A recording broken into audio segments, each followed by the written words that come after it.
The most exhausting thing about hosting Americans in Europe isn't the jet lag or the questions. It's the way some of them arrive with a mental version of Europe that was built entirely from movies, travel ads, and a few fun facts they picked up somewhere and never checked. And then, when reality doesn't match the fantasy, they don't think, "Oh, I misunderstood." They look at you like the continent has personally failed to deliver what was promised. We hosted an exchange student from Michigan while she was in Dublin for a semester. My flatmate asked the normal question, "What do you want to see while you're here?" She answered like she was planning errands. "Well, I'm in class Monday to Wednesday, so I'll do Paris on Thursday, Rome on Friday, maybe Greece for the weekend." She said it casually, like Europe is a theme park with rides 5 minutes apart. We just stared at her, and my flatmate pulled up a map. Not to embarrass her, just to save her. He zoomed out and showed her the distances, explained how long it takes, how travel works, how borders and airports and trains and time exist. We tried to translate it into American geography so it would land. What she just described was like hopping from Michigan to Mexico, then to Canada, then to Florida in one weekend, and pretending it's a cute little day trip. She looked genuinely shocked and said, "But Europe is small. On TV, they're always popping into other countries for lunch, like television is an honest map." We explained that TV compresses time, and Europe isn't a row of states you can speed run between classes. She didn't get angry, but she looked disappointed in this weird way, like we'd secretly inflated Europe overnight just to inconvenience her. Once you notice that mindset, you see it everywhere. I used to work at a tourist information desk in Amsterdam, and an American couple asked me where the windmills were. I pointed them to a well-known site outside the city. They frowned and said, "No, the windmills. Like, the ones everywhere." That's when I realized they weren't asking for a day trip. They were asking for the version of the Netherlands from postcards. They genuinely believed Amsterdam would basically be fields of tulips with windmills scattered around like streetlights, and that Dutch people still live in that world. When I explained that Amsterdam is a modern city and windmills are historic landmarks, they reacted almost offended, as if I'd ruined their vacation by telling them the country still lives in the present. London brought the castle confusion in a way that still makes me laugh. An American coworker kept asking when we were going to the castle. I asked, "Which one?" She looked annoyed, like I was being difficult. "You know, the castle. The main one. The one with the royal family." I started listing options because there are castles everywhere. Different eras, different owners, different functions. The more I explained, the more frustrated she got, because what she wanted wasn't information.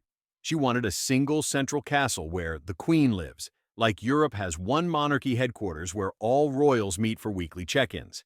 It took an absurd amount of time to explain that Europe isn't one country, monarchies aren't one organization, and there isn't one universal royal building that represents the whole continent. She kept insisting there must be a main one because that's how it works in her head. One region, one capital, one symbol, one storyline. And then you get the language version of the same problem. I met a student from Texas in Barcelona who complained nonstop about the language barrier, like Spain had done it on purpose. She said, "Everyone here speaks that weird European language." Then she asked, completely seriously, when we get to the English part of Europe. I explained that Spain speaks Spanish, France speaks French, Germany speaks German. She stared at me like I was lying. "But it's Europe," she said. "Don't you all speak European?" When I told her European isn't a language, she accused me of messing with her to confuse tourists. It wasn't ignorance that shocked me, it was the confidence inside the ignorance. Like she was offended that reality didn't match the pamphlet. Money and borders trigger the same thing. In Edinburgh, an American asked if we accept European money. He meant euros. I said we use pounds. He looked panicked, as if we'd sprung a trick on him. "But Scotland is in Europe," he said, like that ends the discussion. I tried explaining that not every European country uses the euro, and that Europe, the EU, and the Eurozone aren't the same thing. He didn't want the explanation. He wanted one unified system, so he wouldn't have to learn anything. He kept repeating, "Why can't you all just be one thing?" Like Europe is deliberately being complicated out of spite. Transportation is another one that exposes how much people travel inside a stereotype. My American roommate in Copenhagen was genuinely surprised Denmark had cars. She stared at traffic like she'd spotted a unicorn. "I thought Europeans just bike everywhere," she said, pointing at a row of bicycles outside our building like she'd caught us cheating.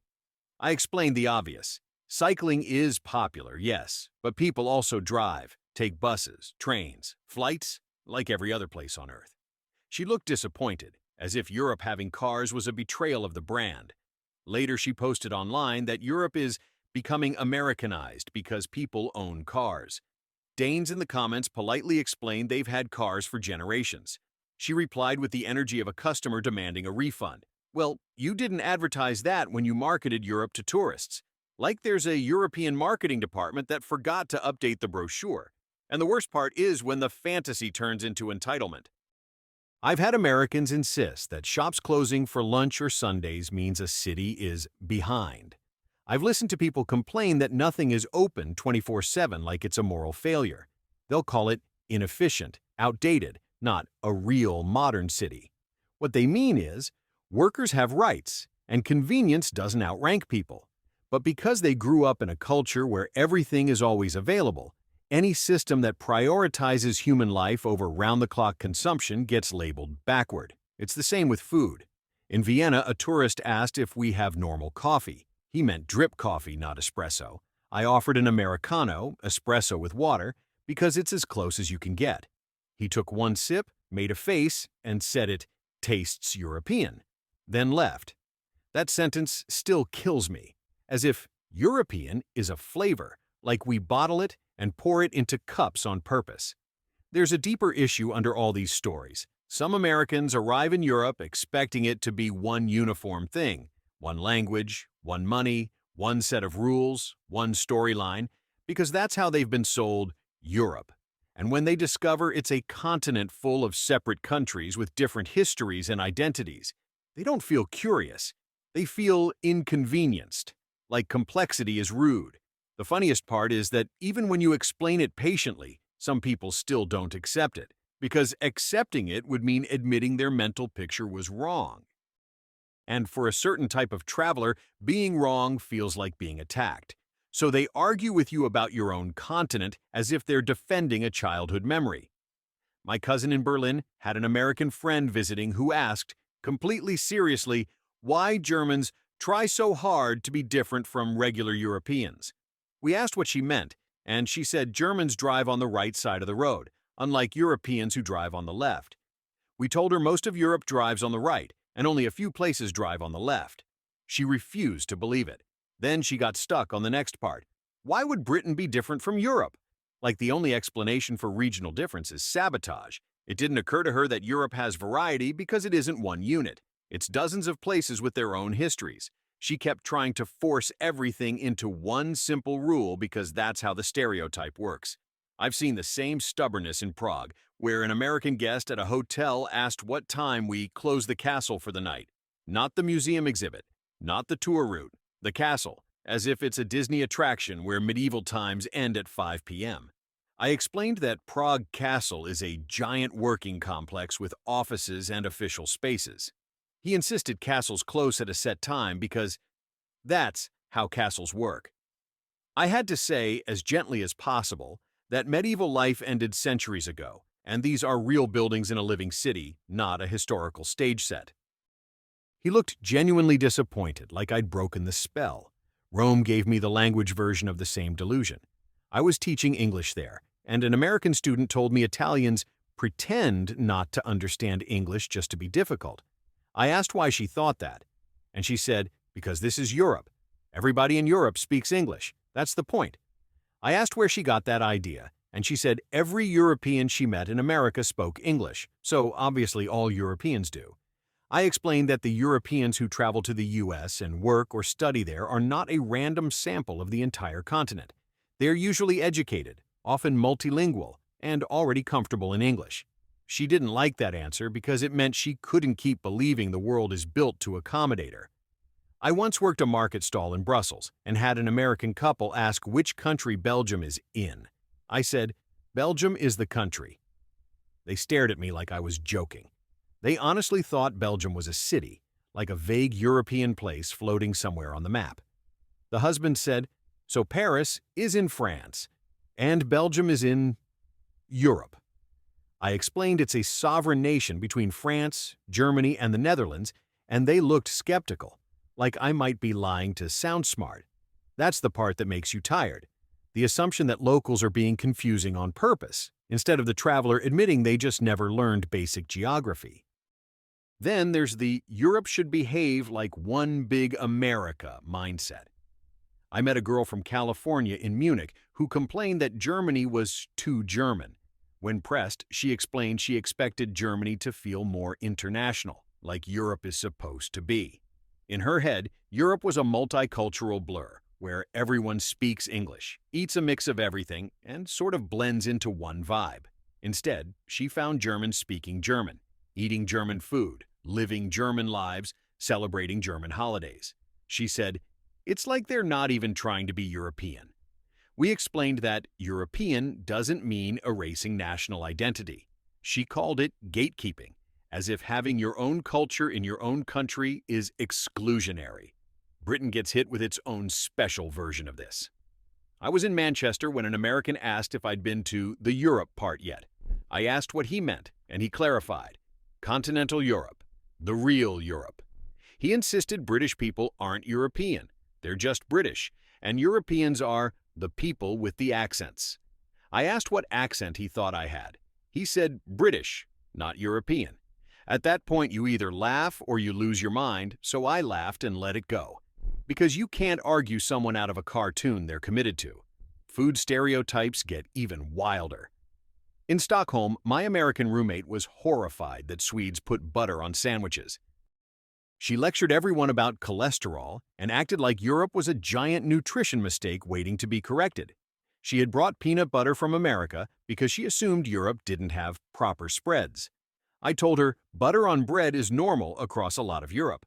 She said, "That's because you don't know better. Once Europe modernizes, you'll switch to healthier options like we have." The irony of an American lecturing Swedes about health flew straight over her head, like a plane she didn't realize existed because she thought Europeans only take trains. Athens gave me the most uncomfortable moment. A tourist asked our guide when Greece became part of Europe. The guide, trying to stay polite, explained Greece has always been geographically European and is central to Western history. The tourist frowned and said, "But Greek people don't look European. I thought Europe was like England and France." The guide explained Europe is a continent, not a race. The tourist nodded like she understood, then later asked me privately if the guide was really European or just worked there. That's when you realize the problem isn't just geography. It's the way some people treat continents like branding categories instead of real places full of real humans. And once you've seen this enough, you start hearing the same sentence in different forms. This is confusing. Why can't you all just be one thing? People say it about languages, currencies, governments, accents, laws, history, like Europe is failing customer service by not being a single product. They want one flag, one anthem, one system, one short version book that explains European history in 20 pages, as if thousands of years across dozens of nations can be summarized like a movie plot. I once handed someone a massive survey book, and they asked if I had the short version. I almost said, yes, it's called You Have to Learn. That's the real punchline. They don't come to Europe curious. They come to confirm a fantasy. And when the fantasy collapses, they blame the place instead of the picture in their own head. Europe isn't confusing. Europe is just real. It's complicated the way any real human history is complicated. The only thing that's confusing branding is expecting a continent to behave like a single country because your brain was raised on simplified stories.